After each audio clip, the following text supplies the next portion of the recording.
And tell me if this isn't true. When you've lost your keys, is it hard to think about anything else but finding those keys? I mean, life could be great.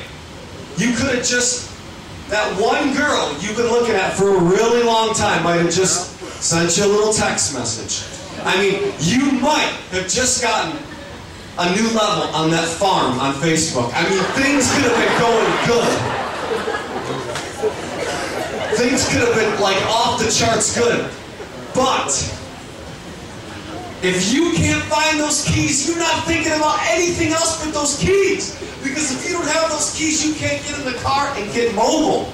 You can't go to the next place. All you can do is think, I've got to find the keys, I've got to find the keys, I've got to find the keys, where are the keys, where are the keys, where are the keys? And Jesus said, this is what God is like. He's glad he has a family. But his mind is preoccupied. Day and night he's thinking about that one. Day and night he's thinking about that one teenager that's still lost. He's thinking about that one dad who gets drunk every night because he doesn't know any better.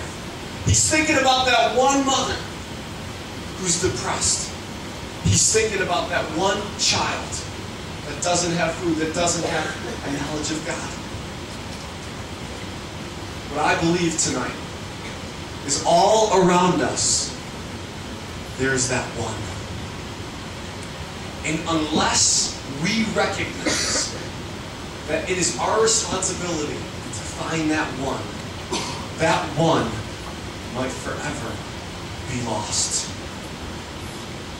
You know, I'll never forget when I was 14 years old, I went on my second missions trip to the nation of India. At 14 years old, I left my mom and dad and went to India for a month.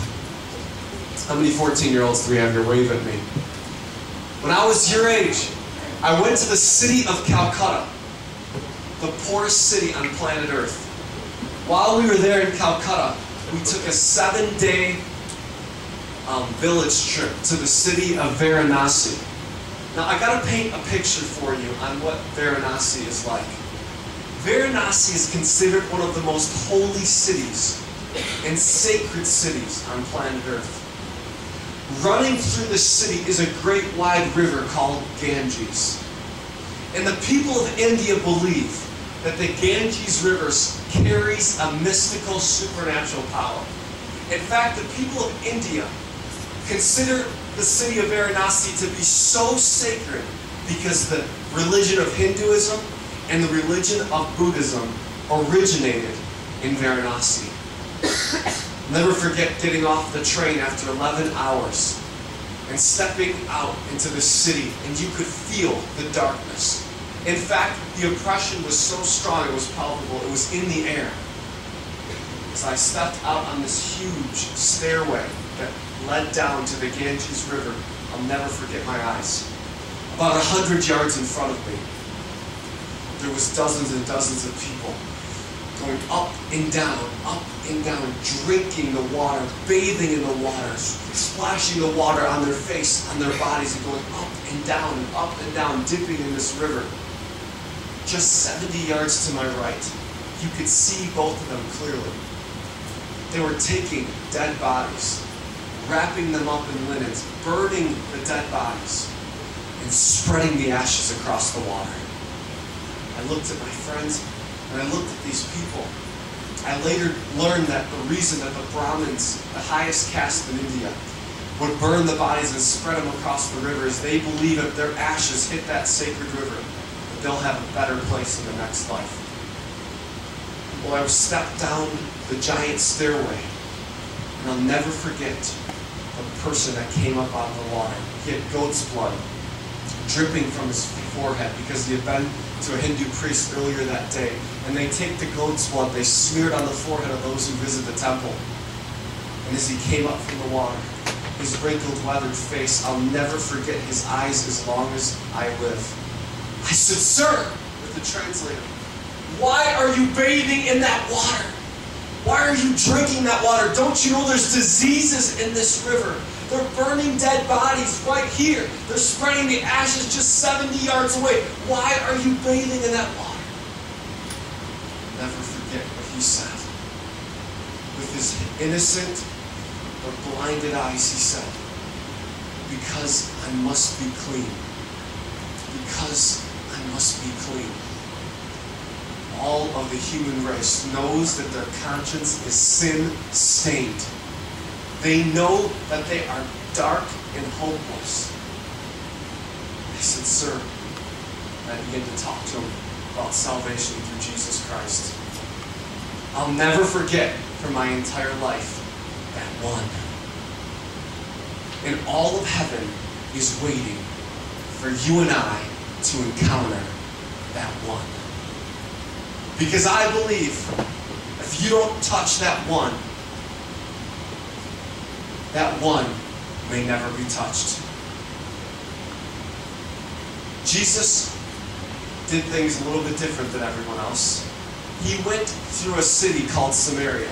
Now in the New Testament, the people would travel from the north and go all the way around to go to the south just to avoid Samaria. But Jesus said, you know what? I'm going through Samaria. Because Samaria is the place where the lost people are. He went to this place, this town called Samaria, and started to go to this place where a woman was drawing water from the well.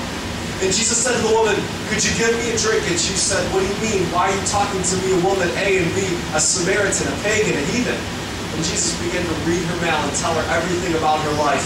And the Bible says that this woman's life was totally changed. So changed that she went back to her city, told her whole city about Jesus Christ. Her whole city came to Jesus Christ.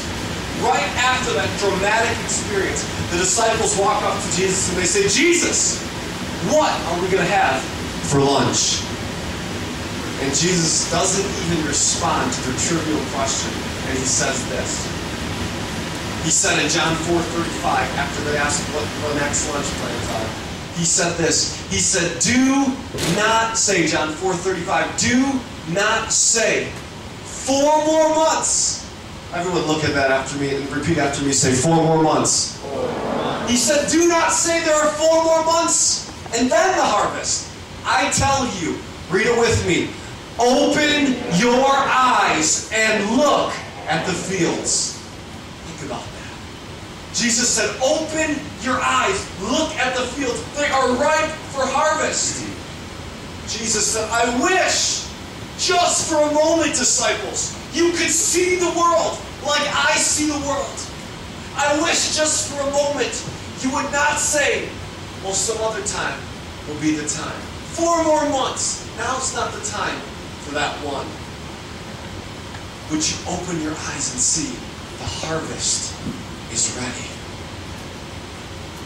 What was he referring to? When the harvest is ripe, when the harvest is ready, it's time to come in. I had a friend who grew up on a farm. He said, Dominic, when the harvest is white, it was unbelievable. He said, we walk out of our backyard and you'd see for miles and miles just this white fields blowing in the wind. And he said, when it was white, it's at the final point of readiness. If you don't grab it in time, it'll fall to the ground, it'll die, and it'll be worthless. And Jesus said, disciples, I wish you could feel the mission. I wish you could feel the mission. I wish you could see what just happened to this woman. I wish you knew what was going on in heaven because of the one. I think the second reason, God's been dreaming about your mission. He's been thinking about it since the day you got saved. But I think the second reason some of us haven't yet stepped into the mission is because we don't understand the mission. We don't understand the mission. The mission is twofold. Everyone say twofold. The mission is local and the mission is global. Now you guys are tearing it up locally.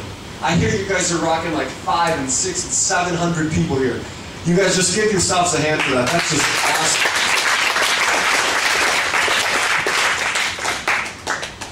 But the mission is not just local. The mission is worldwide, straight up global. Jesus said in Mark 16:15, go into, where? Say it with me, where? All the world. He said, go into all the world.